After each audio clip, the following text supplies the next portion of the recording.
Bem-vindos a mais um vídeo aqui do canal. Você, meu pequeno tirano, vamos discutir aqui sobre um tema muito relevante, mas complexo de ser debatido. Se você chegou até aqui é porque essa ideia já perambulou pela sua cabeça, né? Ou você já passou por essa fase e agora está meio que frustrado. Será que vale a pena em 2025, aqui no nosso querido Brasil, fazer uma faculdade? Eu selecionei aqui alguns tópicos para conversar com vocês a respeito dessa temática. Isso aqui é uma série de vídeos, tá? Então nós vamos começar aqui com a minha opinião, vou externar minha opinião para vocês em cima desses tópicos, e aí depois dos próximos vídeos a gente vai começar a debater, né? A gente vai verificar via inteligência artificial, via canais de YouTube, via notícias daqui de outros países, para poder comprovar, testar essa minha opinião, se ela está correta de ser afirmada, ou para contestar ela. E você é muito bem-vindo nessa série, nessa análise. Você pode ficar à vontade para ir nos comentários dar a sua opinião, debater, enfim. Use aí a sua criatividade, só seja respeitoso, né? Você pode se expressar da maneira que você achar melhor, tá? E aí nós vamos debatendo no comentário. Eu quero construir isso junto com vocês. Bom, para a gente começar essa discussão, eu queria trazer aqui à tona aquela questão da promessa, né. Eu ouvi muito durante a minha infância inteira, acredito que você também, e é um pouco do que a gente tenta transmitir para os nossos filhos, de que para que você tenha alguma coisa, algum sucesso na vida, você tem que fazer uma faculdade, você tem que estudar bastante, você tem que se dedicar, você tem que se esforçar, você tem que tentar pelo menos ser aí um destaque em alguma coisa, e aí você fazendo isso, você vai conseguir aquele emprego, aquela renda maravilhosa, você vai conseguir garantir o teu futuro. Mas será? Essa promessa eu posso dizer para vocês que é uma promessa que tem os seus poréns hoje, sobretudo no mercado de trabalho hoje. Então esse método de você termina o seu ensino fundamental, o seu ensino médio, você presta um vestibular, você entra numa faculdade para escolher uma carreira. Se você chegar nesse ponto, né, porque tem muita gente que fica aí no meio do caminho. Então, se você chega no ponto de ir para uma faculdade, escolher uma profissão, que é um método, né, e depois uma pós-graduação. Depois, se você quiser seguir carreira acadêmica, de repente, um mestrado, um doutorado, um pós-doutorado. Hoje esse método deve e muito ser questionado, porque o que você mais vê aí, à torta e à direita no nosso Brasil, é uma quantidade imensa de pessoas que passaram por todas essas fases e que hoje talvez nem estudem, nem atuam mais, nem atuem nas suas profissões.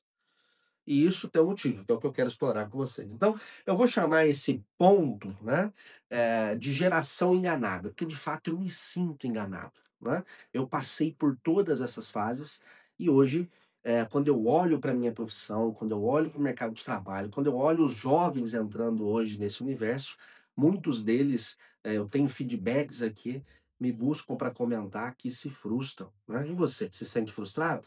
Se você já passou por essa fase, você está frustrado de ralar, de trabalhar, de sair correndo, de ir para a faculdade, de não ter hora. Aí você olha para aquilo que você está lá e você vê que não faz muito sentido, você vê que não tem muito viés, né? Aquela quantidade imensa de conhecimento que estão te passando, mas você não vê a aplicação prática para aquilo. Você já teve essa impressão? Pois é. E aí, esse é um outro tópico que eu queria passar junto com vocês, né, a respeito da relevância do que é ensinado na faculdade em relação àquilo que o mercado de trabalho demanda. Olha, eu fui gestor com posição executiva por vários anos na minha vida e há muito tempo eu venho constatando que profissionais que saem da faculdade têm uma extrema dificuldade de conseguir na prática um emprego relativo, um emprego de relevância para aquilo que estudaram. Muitas vezes eles não têm eles saem de lá sem um preparo básico do que é necessário para entender a disciplina que eles precisam atuar. Vou dar um exemplo. A área de tecnologia sempre esteve em alta, está em alta e vai continuar por muitos anos. Mas uma das coisas mais difíceis de conseguir a nível de emprego em tecnologia, quem está contratando sabe, é um programador. E programação é uma disciplina mandatória em cursos de ciência da computação. Eu já cansei de trazer pessoas para uma entrevista que não entendem de lógica, não estou nem falando de domínio do ofício da programação, mas de lógica. Saíram da faculdade, ficaram 5 anos lá e não sabem de lógica. E aí, isso fazia com que a gente não tivesse opção a não ser pegar essa mão de obra, que já teria que ser previamente qualificada, e qualificá-la dentro da estrutura. né? Isso não acontece só na área da computação. Eu tenho acompanhado diversos vídeos, diversos relatos de médicos que estão acontecendo a mesma coisa. Inclusive, há iniciativas até recentes de faculdades que estão banindo, ou instituições governamentais que estão banindo a modalidade EAD para certas profissões, para certas áreas de conhecimento, né? Então, uma coisa que é muito grave no meu ponto de vista é o gap que existe, né? O gap que existe entre aquilo que o mercado está demandando e o preparo que uma faculdade oferece. E aí, o outro contraponto que eu preciso fazer nesse assunto com vocês é o seguinte: houve uma chuva de unisquinas nos últimos anos com baixa qualidade, com valores de acesso extremamente baixos. E assim, se eu pago muito pouco, gente, mas Fernando, quando você tem um curso que é barato, você favorece a inclusão, você está fazendo com que todo mundo tenha acesso. Mas, gente, será que o problema é o preço que você paga? Porque, ó, se você está pagando um pouquinho, cara, qual que é a remuneração do professor que está te ensinando? Né? Você para pensar, o cara que está ali na frente, mediando o seu conhecimento, vendendo o conteúdo para você, que você paga na mensalidade da faculdade, você concorda que ele tem que ser minimamente remunerado e bem remunerado? Porque senão, se eu trouxer qualquer um que vai dar ali uma aula para você, recebendo um valor compatível com o valor baixo que você está trazendo, você concorda que a qualidade é duvidosa, né, não? E aí coloca isso com a questão das unisquinas e você tem um acúmulo de gente com diploma que está engavetado nos últimos anos. Não consegue trabalho, não consegue algo relevante na sua área, se sente frustrado, despreparado, porque olha, além do dinheiro que você paga na faculdade, uma das coisas mais preciosas que você tem na sua vida é seu tempo. E aí você dedica no curso de tecnólogo 2 anos, 3 anos, né?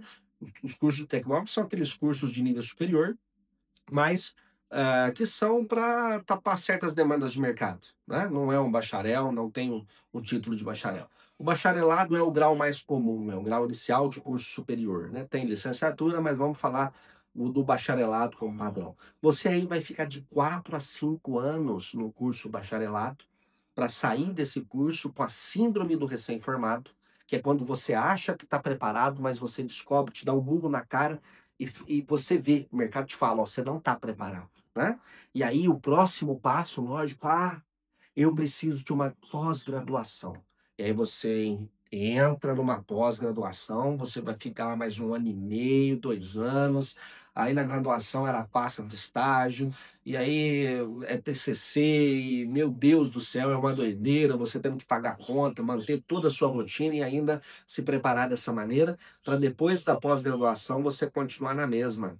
Caramba, agora eu sou um especialista. E aí? Talvez não tenha emprego, né? Então, eu estou trazendo para vocês uma questão dos gaps. Por último ponto que eu queria colocar em relação à faculdade, e essa questão do boom das Unisquintas, é uma outra palavrinha que é a doutrinação, né? Há um tempo atrás, você ter um diploma de uma faculdade federal era algo considerado legal. Hoje nem tanto mais, e hoje é pior ainda. Porque olha só, eu já cansei de ouvir pais por aí que diziam o seguinte: se o meu filho for para uma faculdade federal dessas daí, eu fico preocupado, não fico orgulhoso. Porque o que está acontecendo hoje é que as faculdades viraram centros de doutrinação política. Não deveriam ser. As faculdades seriam uma terra onde você ia praticar a ciência, onde você ia aprender, você vai fomentar o aprendizado coletivo, o aprendizado da sociedade. E hoje é centro de doutrinação. Então, contextualizei com vocês a respeito da qualidade, né, da baixa da qualidade, do gap semântico que existe e do boom de profissionais que estão com diplomas engavetados. Olha, tem muito, né? Se você é de uma cidade grande, vai para o Uber para vocês verem. Tem uma piadinha que eles fazem com o engenheiro e, gente, não é engraçado, porque de fato tem muita gente graduada, muita gente que ralou muito, muita gente que, assim, se dedicou e que não tem outra opção hoje a fazer um trabalho que é digno, que é você pegar o seu carro e trabalhar como Uber, mas que não é nem de perto aquilo que essas pessoas sonhavam para suas vidas. Fernando, mas são engenheiros ruins, são advogados ruins? Não, cara, não tem oportunidade, né? Hoje você está aí com um problema, né? E nós vamos entrar no outro ponto, que é o ponto da economia, das oportunidades de mercado. Olhem só, Hoje você tem uma superinflação econômica, vai no mercado pra vocês verem. Quem aqui vai no mercado e sai de lá gastando R$ 500 com 3 sacolinhas de coisa, né? Olha o preço do combustível, olha a quantidade de impostos. Gente, não estou querendo parafrasear o nosso amigo aí né, que invade, tem medo de carteira de trabalho, não, mas você hoje trabalhar como CLT, velho, você deixa aí pelo menos um quarto do teu salário para o governo, né? Ah, o Fernando está falando, um engenheiro deveria ganhar aí entre 6 e 7 mil reais. Se ele ganhar como CLT, por exemplo, se é isso que for o salário dele, um quarto dessa renda vai ficar para o governo se for CLT. Então, eu, pelo menos, nos contratos dos meus trabalhos, eu prefiro trabalhar como PJ, não como CLT. Né? Eu já rejeitei oportunidades que me ligaram aqui para trabalhar como CLT, porque no final das contas te sobra uma quantidade de renda líquida que ela é pífia perto do esforço, perto do custo de vida que você tem para poder manter a sua mínima condição de dignidade. Porque olha só, qual é o motivo de você ir para uma faculdade hoje? Qual é o motivo de você buscar conhecimento? É ganhar mais, é transformar em valor financeiro para você em receita. E o que nós estamos vendo é um aumento dos custos absurdo, uma inflação absurda e um achatamento salarial. O seu salário não acompanha o quanto os custos aumentam, né? Olha um carro popular hoje, o preço. Olha o preço de um litro de combustível. Olha os seus alimentos, a farmácia, né? Quiçá se você quiser sair uma vez por mês, né, para tomar uma cervejinha ou comer uma picaninha, só que não, né? Então, o custo, né, o custo de vida ficou muito alto, isso juntando com todos esses fatores, vai condensar no raciocínio lá que eu estou querendo chegar com vocês. Outro ponto muito importante para a gente poder discutir aqui é o seguinte: olha só, a internet é extremamente democrática e ela deve continuar assim, né? Nada de gente querendo regular aquilo que você fala. Gente, a expressão é livre. Eu tô aqui para falar o que me der na telha, pô. Então, você pode escolher por consumir ou não o conteúdo. Então, a internet é uma terra livre. Você tem que ter abertura para falar. Então, uma das coisas que a internet permitiu foi fazer com que certas tribos fossem criadas, né? Então, por exemplo, a galera do rock, a galera do hip hop, a galera do funk, a galera do sertanejo, enfim, uma série de gêneros que nós temos na música. Eu estou falando de música, é fácil de entender aonde eu quero chegar aqui. Para cada um desses estilos, eu tenho as influências de vestimenta, de fala, eu tenho os meus ídolos, eu posso consumir apenas conteúdos desses que eu gosto, né? Então, surgiram diversos ídolos, não no sentido teológico, no sentido de referência, no sentido de pessoas que eu admiro, que eu consumo conteúdo, que me influenciam. São os influenciadores, que é a profissão hoje que todo mundo quer ser. Eu estou tentando ser aqui agora, me ajuda aí, vai? Então, surgiram vários influenciadores de várias tribos diferentes, e esses influenciadores, devido à quantidade imensa de tráfego, de conteúdo, de gente, de fluxo de gente ali, essas pessoas ganham muito dinheiro.